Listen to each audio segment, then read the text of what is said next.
Hi, it's Larold, and today I'm going to talk about the changes to tank classes that we know about so far from the Battle for Azeroth beta. Last weekend, Blizzard put Battle for Azeroth's first beta build up on their servers, and while players don't have access to play it yet, dataminers were able to pull in a bunch of information about models, class changes, and so on. Most tanks haven't undergone a massive amount of changes yet, but Prot Warriors have experienced a few tweaks that will wind up completely transforming the class, and Demon Hunters are pretty close behind. In addition to class changes, I have some thoughts on how the classes have handled throughout Legion. I'll also touch on what Blizzard can do to make each class function effectively, as they lose most of the Legion perks from artifact weapons and legendaries, without sacrificing the whole existing class identity. For the final order of business before I jump into class changes, Blizzard is also implementing a stat squish in Battle for Azeroth, so damage values, health, healing, and so on are all greatly being reduced. Proportions are all going to basically stay the same, but the numbers will go down a bunch. That's perfectly fine, and we were overdue for a squish, but, you know, just getting it out of the way. Starting with Death Knight, Bone Shield will now increase armor by 50% of your strength, rather than reducing your damage taken by a flat 16%. This is part of Blizzard's plan to make spell damage count for more against tank classes, and that's probably a good thing overall for the game.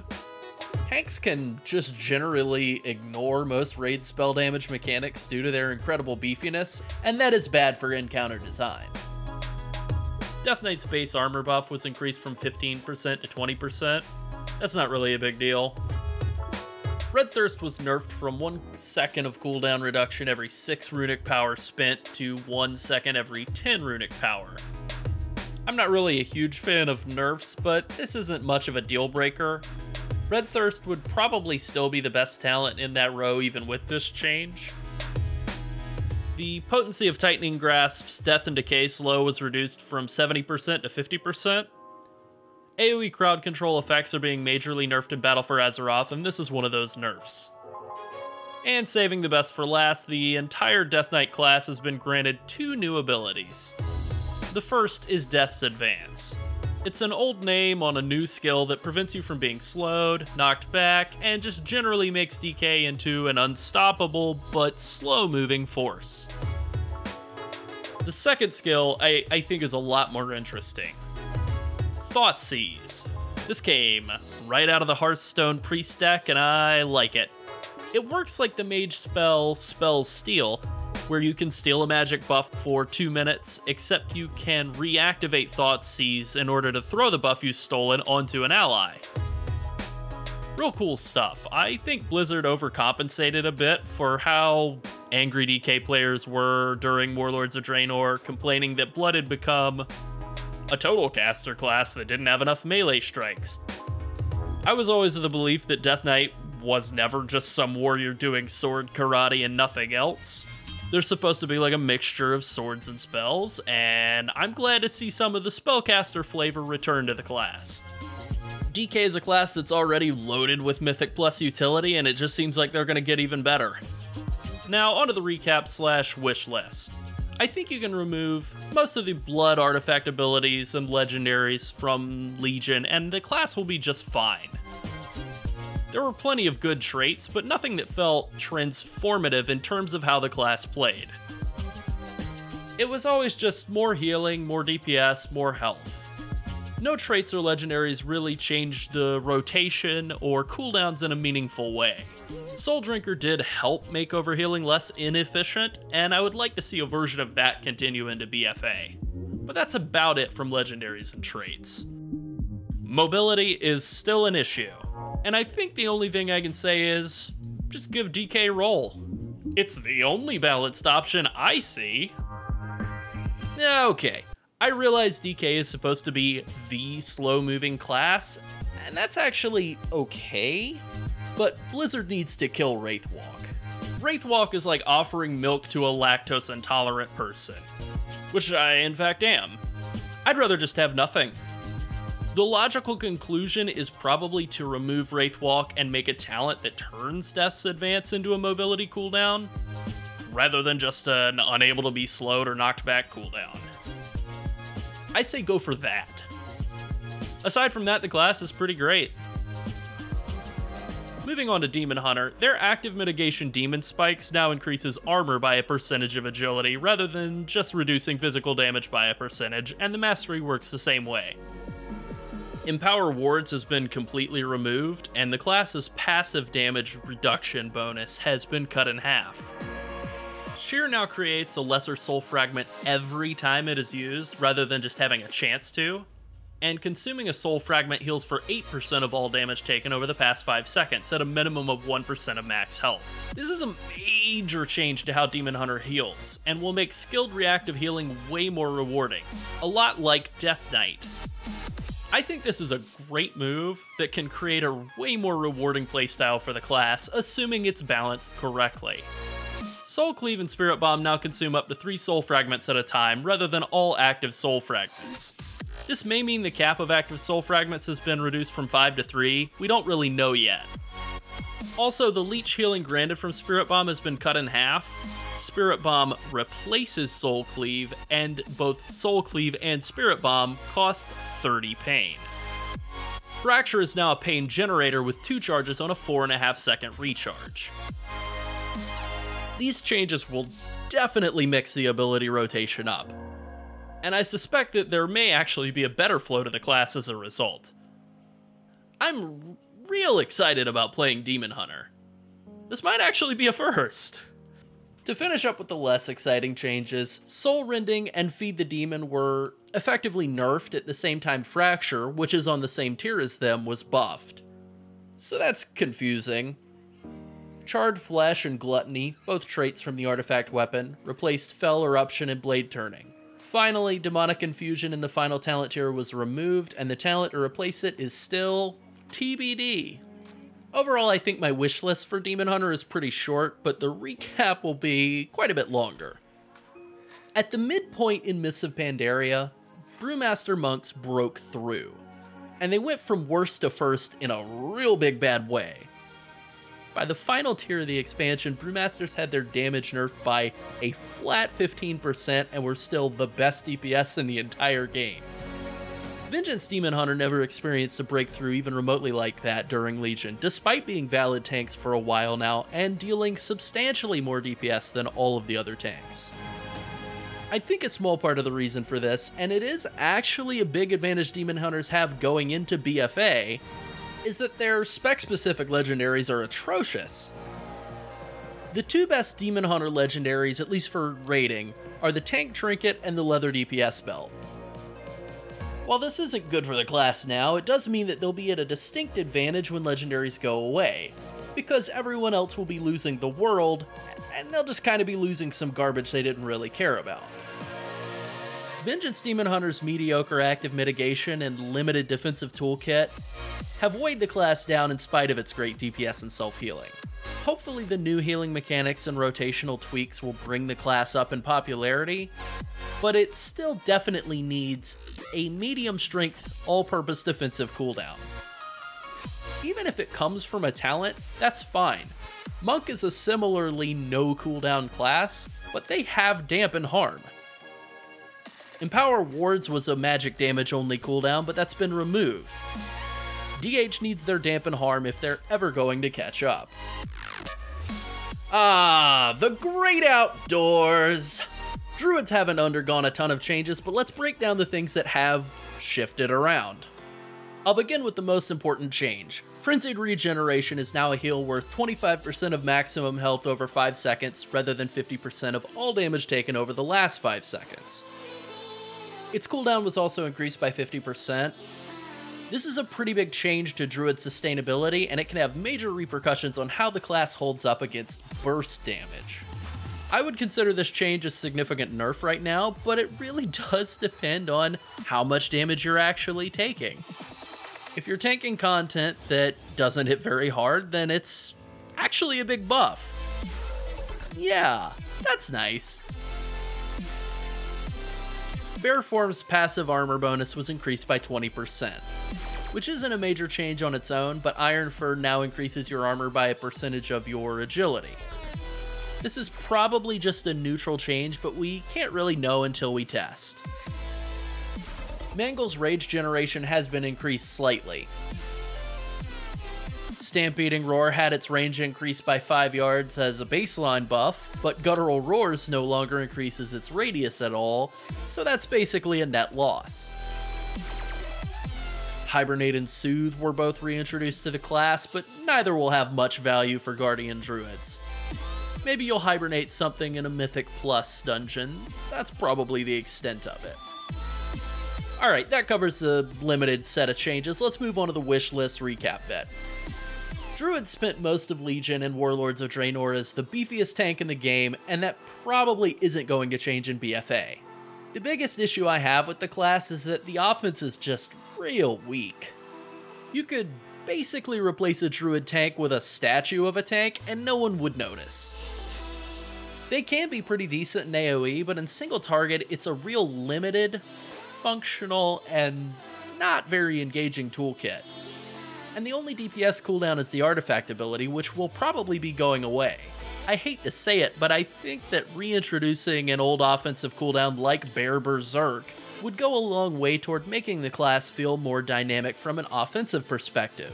I do not think that cat weaving or owl weaving is the way to fix it. Absolutely not. NO spells no.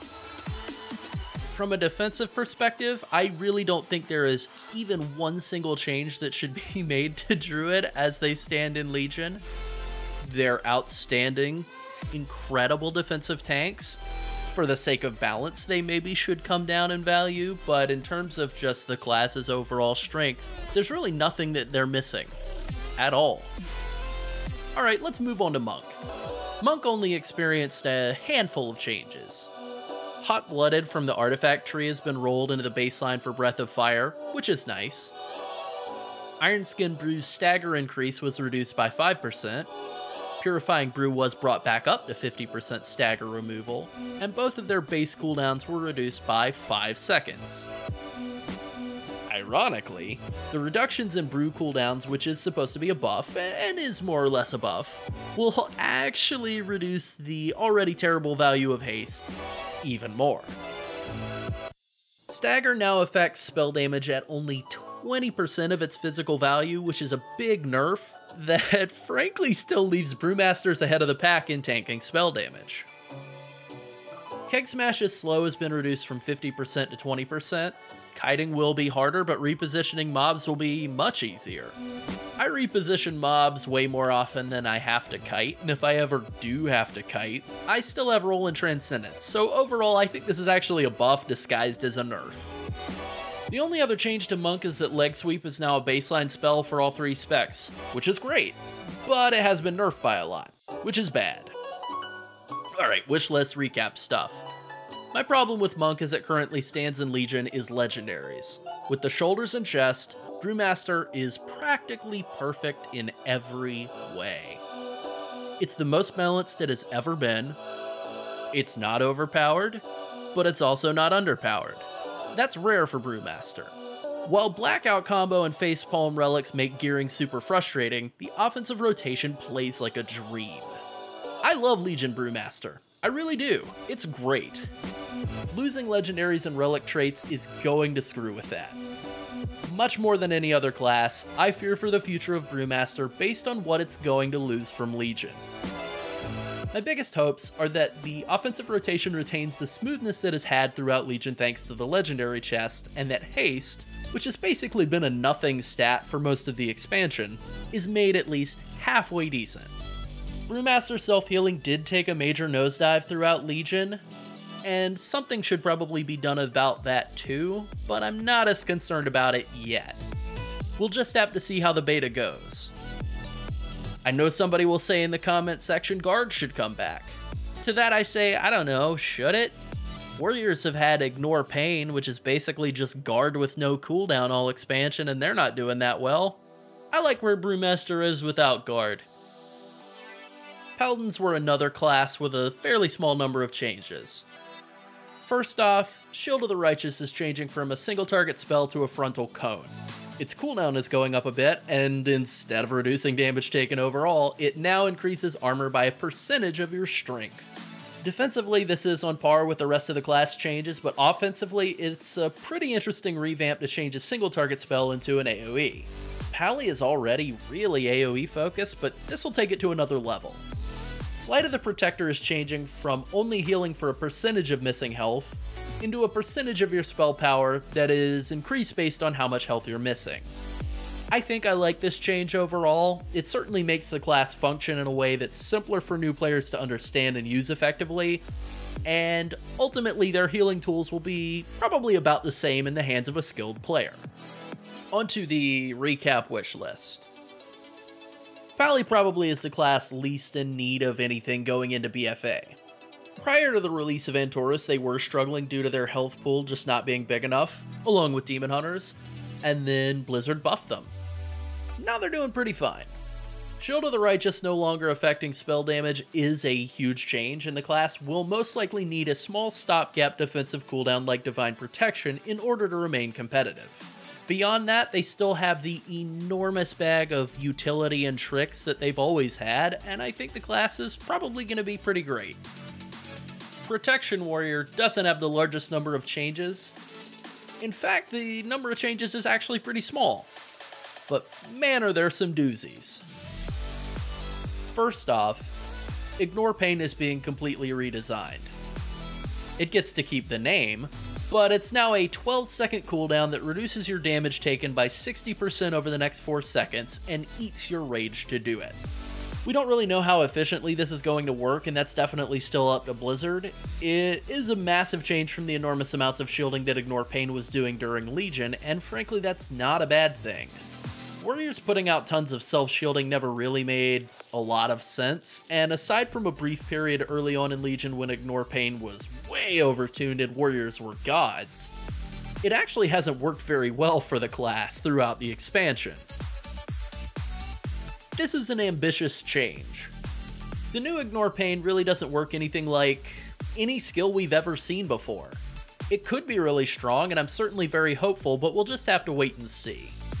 One thing to note is that it doesn't really seem to discriminate between physical and spell damage, as far as we can tell, which will put Warriors, at least at this point, way out in front of the other 5 tanks in terms of taking spell damage. Then again, they also have the smallest health pool, so they kinda need that huge leg up on the pile to stand a chance of living through Spell Burst. Shield Block has been nerfed pretty hard. Its rage cost is up by more than 100%, and its duration is down by 50%. It still has a 13-second base recharge and 2 charges on it at this point. Warrior active mitigation tools are already some of the clumsiest in the game, and this compounds it pretty significantly. Overall, this is a bad nerf, and I'm not a fan. Defensive stance now causes you to generate 3 rage whenever you're struck by a melee attack. This is a nerf to rage generation, and it will affect anger management and how the class plays in general. It also means dodges and parries won't generate rage. They do generate free revenge casts, so they are still rage positive and probably fine overall, but rage generation is something Blizzard will definitely need to keep an eye on. Vengeance now interacts with Shield Block rather than Ignore Pain. With Shield Block having such a large cooldown, this is indirectly a massive nerf to Vengeance. Basically, this just makes the talent completely not viable. With the nerfs to Shield Block duration, the Shield Block duration increase from heavy repercussions is worth more, but it's also harder to maximize because Shield Block is going to be up less often. So just in general, this is a large collection of nerfs to a class that's kind of already weak. On top of that, Shield Slam has had its rage generation reduced by 25%. On talents, Indomitable is now only a 20% max health increase, and Never Surrender is worth 20% extra damage reduction from Ignore Pain. Devastator has been nerfed to only 2 rage per hit, which is a pretty big reduction in terms of rage generation, but it is proportional to the other rage generation nerfs. Overall, I hope that the class will still run Devastator. It's been by far the most interesting playstyle throughout Legion. Shockwave also had its duration reduced. Who cares? Alright, wishlist / recap time.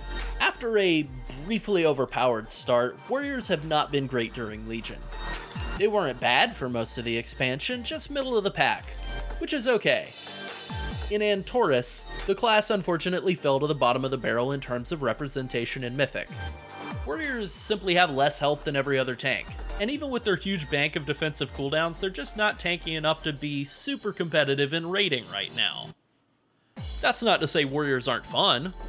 In fact, they're probably the most fun tank class thanks to tier 21 2-piece. But they're also the least tanky, and that's bad. My hope is that these changes will represent a major shift in the class's design from being fun but not very tanky to being very tanky and still fun. I am concerned since rage generation is being scaled back, and less resources generally means less active gameplay, and less active gameplay generally means less fun. Fortunately, the class really doesn't have anything interesting tied up in the artifact weapon or most of its legendaries. The legendary belt makes the class play much more dynamically in AoE, but that's about the extent of it. Most of the fun of Warrior and Legion has come from Devastator being not only a viable talent, but a really strong one that generates a lot of rage, allowing you to use anger management and booming voice, and opening up a very aggressive playstyle that really blasts through a lot of cooldowns and has a lot of cooldowns up all of the time.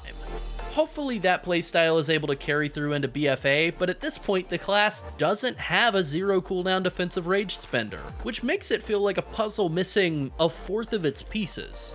My wish would be for Blizzard to figure out what warriors are supposed to do defensively with their rage in between shield block and ignore pain cooldowns. With the shortened duration, if shield block had no cooldown, your ability to maintain it would be based primarily on your rage generation, and if ignore pain was balanced correctly, it would incentivize maintaining high uptime on shield block, but not necessarily 100%, which I don't think would be good for balance either. Overall, I think Legion did a pretty good job of keeping tanks balanced. While warriors in particular have ended the expansion at the bottom of the totem pole in terms of strength and representation, they're just one stamina or damage reduction buff away from being amazing, and the other 5 tanks are all reasonably competitive right now.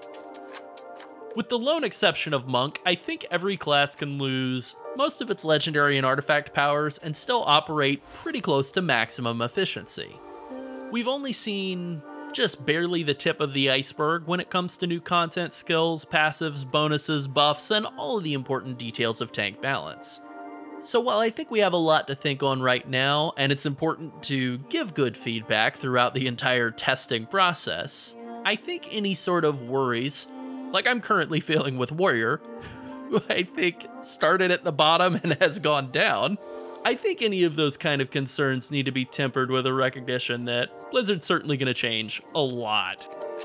This is at least what I'll tell myself so that I can fall asleep at night once I start thinking about Brewmaster changes. Well, I think that about covers it. We're still trying to reach the 1,000 subscriber mark for YouTube partnership, so if you enjoyed this video, hit subscribe. Thanks for watching. Bye.